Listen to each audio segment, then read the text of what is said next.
let's get to the talk and get right to it. I'm going to start off by asking each of you a question, which is what's shaped and influenced your views on Bitcoin? And let's start with Kathy. Okay, Steve, thank you. Well, the first thing was our focus on disruptive innovation. So starting in 2011, Brett Winton, our director of research, who I know will be on the program later, he started talking about this thing called Bitcoin at the time. And it was a curiosity as we were doing our brainstorms in research. But as we learned more about this open source ecosystem, that might fulfill the role of the payment system that the internet neglected to build into the system, not expecting commerce. We thought, this might be something. And then I became even more interested when I realized that my economics would come into play as well here. And Art Laffer, my mentor from USC, and a monetary scholar. In 2014, I asked him if he would collaborate on a paper on Bitcoin. And he was a bit of a naysayer at first, but agreed to read the paper. He read the paper, tore it up, and from an economics point of view, really wanted to understand this. And he said, I think you got something here. This is a rules-based monetary system. I've been waiting for this for my entire career. So the combination of disruptive innovation generally, economics on top of that, and the huge misunderstanding out there as to what this is, that was intriguing and launched our research effort. Thank you. Elon, what's influenced your views on Bitcoin? Well, I've thought about money for quite a while, obviously, since the PayPal days. And then the companies that preceded that, X.com, which I created, and Confinity, which Peter Thiel, Max Levchin, Luke Howry, and others created. When we combined the companies and made PayPal. So I've been thinking about money for a long time.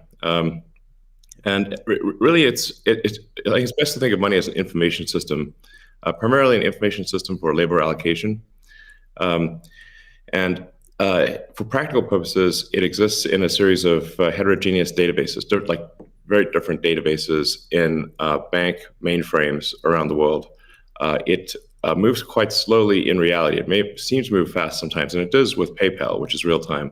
But the vast majority of the systems out there are batch processing. So the actual reconciliation may take 1 to 5 business days, sometimes longer. And you have the ACH system, which is ancient and still in operation, which allows transfers effectively like a check would be an ACH transfer, but it's not secure. And you've got the credit card systems, which are also not secure. It would be like handing your username and password to a stranger in a restaurant if you buy a meal. So there's definitely an opportunity for something that is better from an information theory standpoint. So and there you can think of it like data on a network. I think is the way to view it. What has the most throughput? What has the least error? What drops the fewest packets? Fraud, for example, being a source of error. And government interference in currencies being a source of error. But it's fundamentally an information system. So I think it makes sense to support something that improves the quality of information with which we conduct the economy. And Bitcoin is a candidate for that. It does, I think, some things well, and it's obviously it's evolving, and there are additional things like Lightning being done on top of Bitcoin.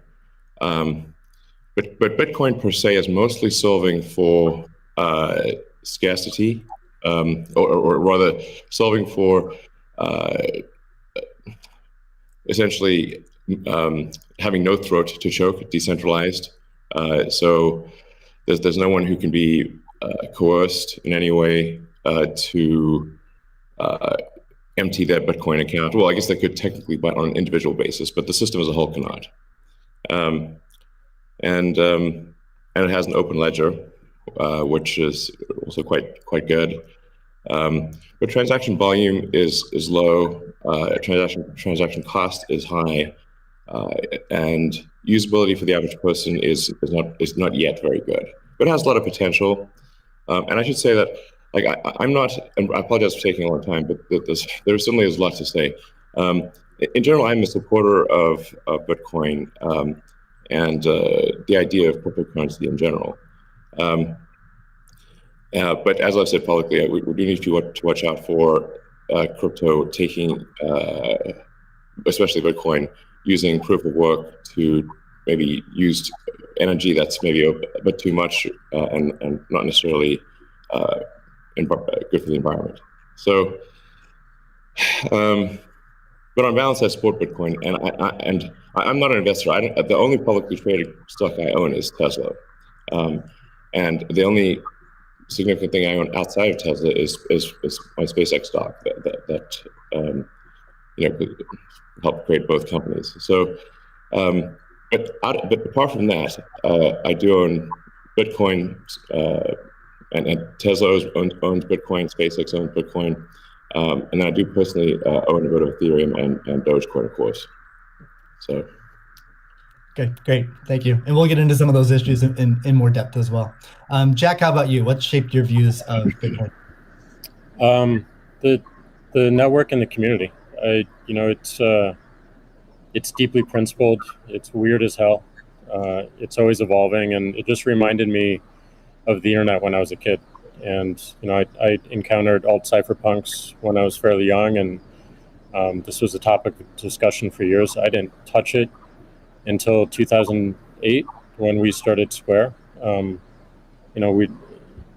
and teams at X and PayPal inspired a lot of what we were trying to do, trying to bring in more to a physical world. But we encountered this crazy predatory system that was slow, that was obtuse. And I think, one of the things that we tried to do, which X and PayPal also tried to do, is build an abstraction layer around this complication and around this predatory nature that the financial industry can tend to be, and make it work for people. But when I saw Bitcoin in 2009, you see a chance to replace the whole foundation.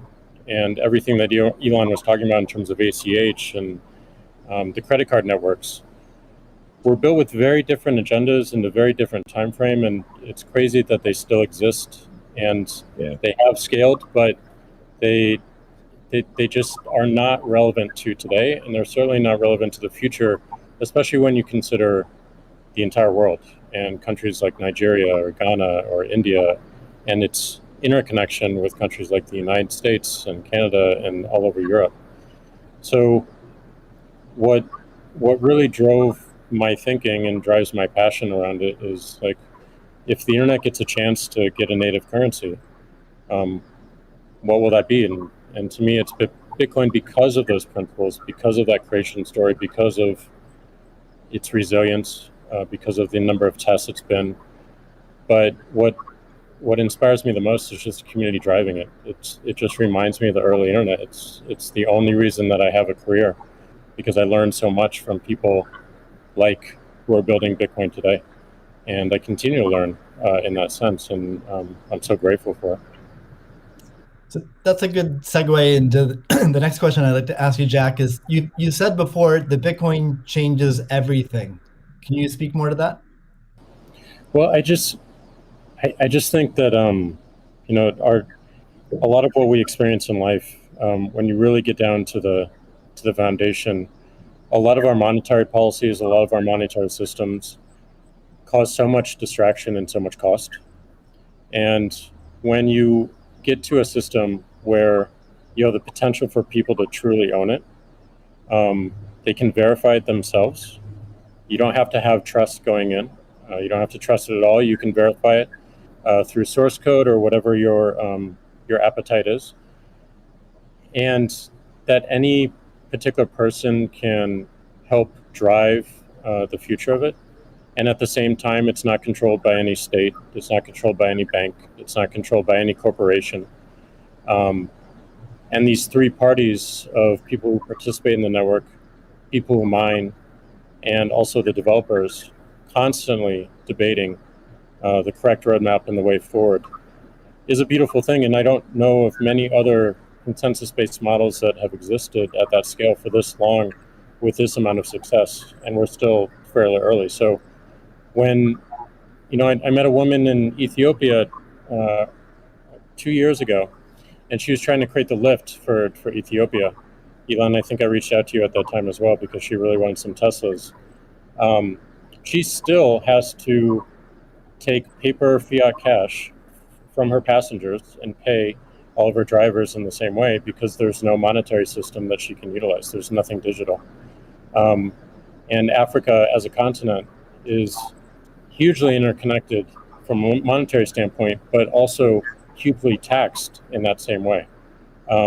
So a lot of the potential that I see, the internet having a native currency helps her build her business in a much faster way. And also, if you consider something like Bitcoin existing before YouTube, before Twitter, before Facebook, a lot of the business models that we have today would not be the same. We would certainly not have the dependency we have upon the advertising business model if Bitcoin existed pre-Twitter.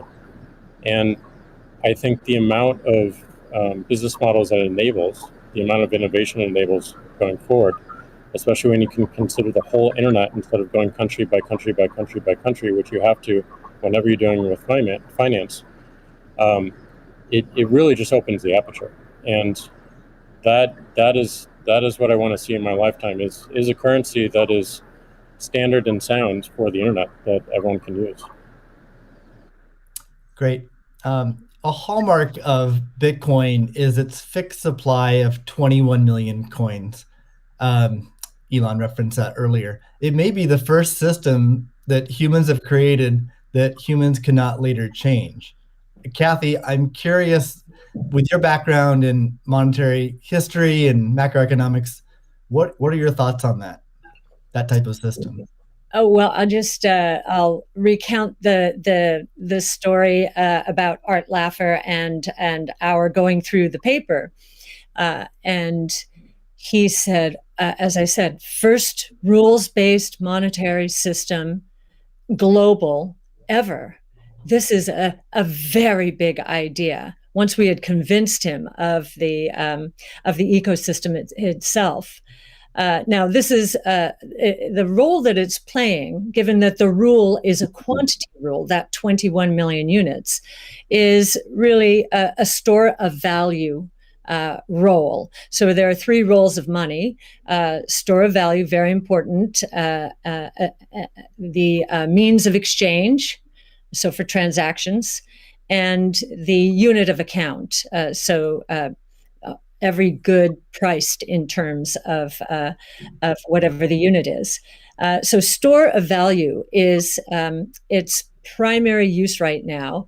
The others exist. Unit of account, reserve currency of the crypto asset ecosystem. That's being seeded a little bit towards stable coins right now. But the store of value is a very big role. And means of exchange with apps built on top of the Bitcoin blockchain, we think is going to become more of a reality. Right now, high value transactions take place over Bitcoin, and that is a very useful role. So we look at those, and I remember saying to Art, "How big could this be?" And he said, "Well, how big is the U.S. monetary base?" Well, today it's $8 trillion. $8 trillion. At the time we were talking, it was $4 trillion. So we've gone through another crisis since then. And so this store of value, this idea that purchasing power will go up over time if demand rises relative to supply ultimately fixed at 21 million units. That's a very good thing. Purchasing power going up globally around the world. And this idea that it's a hedge against confiscation of wealth. And that can take place in a myriad of ways. But inflation, and especially hyperinflation in emerging markets, is the primary way. Talk about destroying purchasing power. So that's a very big idea. And I'll also mention deflation. In some ways, it's a hedge against deflation. I know some people are confused that we at ARC think that we're in a deflationary environment here in the United States. If that is true, the odds of a hyperinflation in the rest of the world, especially in emerging markets, is also true. So, but this deflation, and we learned from 0809, there's counterparty risk associated with deflation. And I think Bitcoin would be a hedge against that eventuality as well. So it's a very big idea. Right. I suspect among us, there's not a lot of debate about Bitcoin's potential as a store of value. But Jack, you referenced earlier it being or becoming the native currency of the internet. Can you speak more to that, and also how it relates to maybe how institutions think about it? Yeah, I mean, like just simple example. If I happen to be in Ghana and my family is in Nigeria, currently I can take anywhere from and I need to send money back.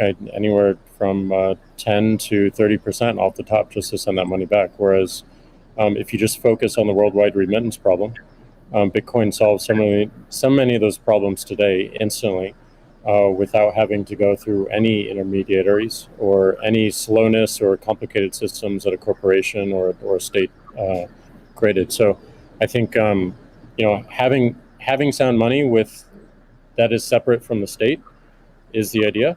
Having it completely verifiable by everyone, including the state, including corporations, including individuals, including developers who want to build on top of it, is quite powerful, and that's what keeps it secure and strong. And I think that's we need more of that, which is why this one of the reasons why this conversation is so important is as entities come into the space, it's not just buying an asset and holding on to an asset and treating it as an investment. There's something special that created this, and something precious and something very unique, which has to be protected, and we need to do whatever we can to help that thrive as well. Elon, I'm curious your opinion on this. You mentioned earlier about Bitcoin's throughput, or the importance of throughput, maybe some concerns around Bitcoin. Can you speak? Do you think Bitcoin can become peer-to-peer cash? Well, Bitcoin does have a fundamental scarcity limit at the base layer that's designed in.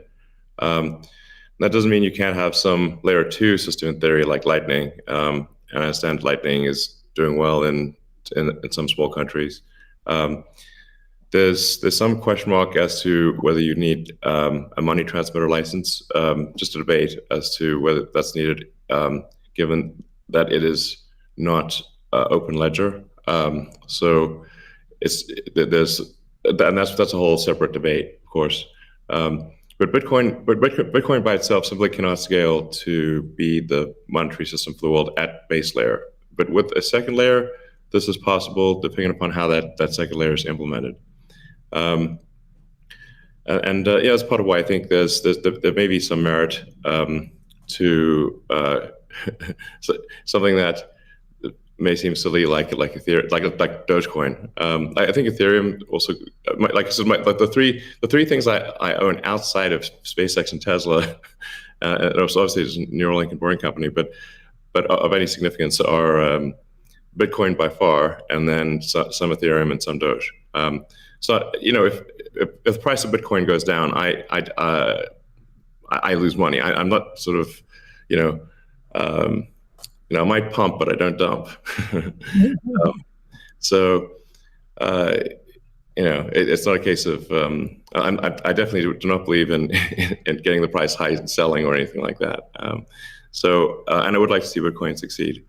I think there's some merit to this is not a slam on Bitcoin. There's some merit to considering something that has higher max transaction rates and a lower transaction cost, and kind of seeing how far you could take a single layer network where the exchanges act as a de facto second layer. I think you can probably take that further than people realize, and as bandwidth increases over time, latency decreases. SpaceX's Starlink is actually playing a role in this.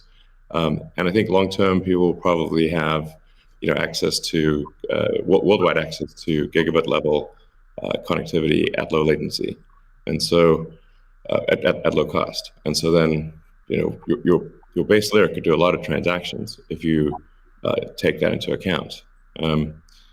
So yeah, but like I said, Bitcoin with a layer 2 system, so they could scale to do a vast number of transactions.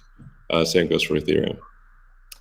Question about the scaling at the layer 1. The concern from the past 5 years of debate in the Bitcoin community is that would sacrifice too much decentralization and hurt the censorship-resistant properties of Bitcoin. I'm curious if what are your thoughts on that? Are you sensitive to that? And are you concerned about losing some of the special properties of Bitcoin or another cryptocurrency by scaling at layer 1? Yeah, I mean, these things are helpful to use the physics tools of thinking and say, scale up, scale down, and see if it still makes sense.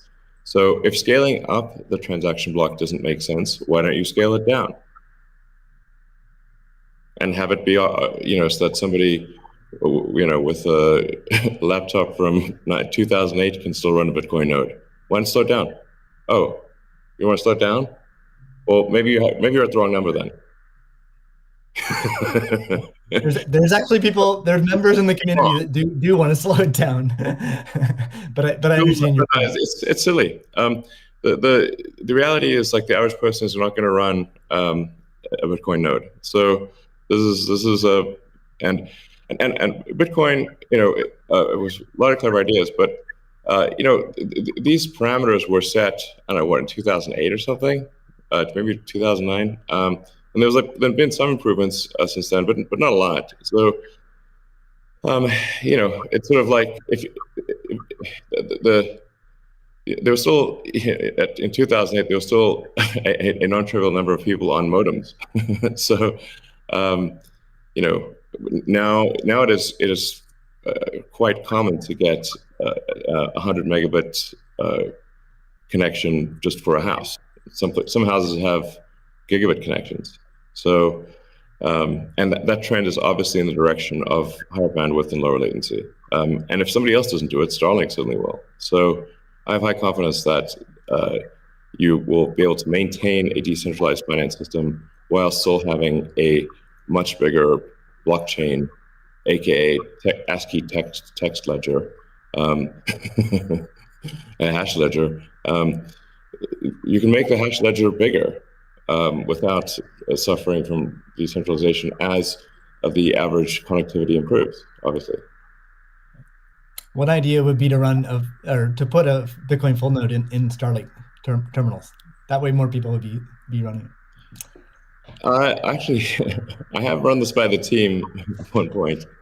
I had this idea, which is kind of off the wall, but let's say you need a little space heater. And normally your space heater would just be pure entropy. Well, what if that space heater was also a Bitcoin, Ethereum, Doge mining node? Pick your currency. And so then you'd be heated up, and you would also mine your crypto and have connectivity in one. I love that idea. Yeah, I mean, better than running a space heater. Absolutely. Are there any other, so you're drawn to Dogecoin a little bit. Are there any other gaps in Bitcoin that you see that cause you to be drawn towards Dogecoin? Oh, I think, I mean, I think there's Doge has, the Doge community, I think, is somewhat irreverent, obviously, and has great memes and loves dogs, and I love dogs and memes, and it doesn't take itself too seriously, and I think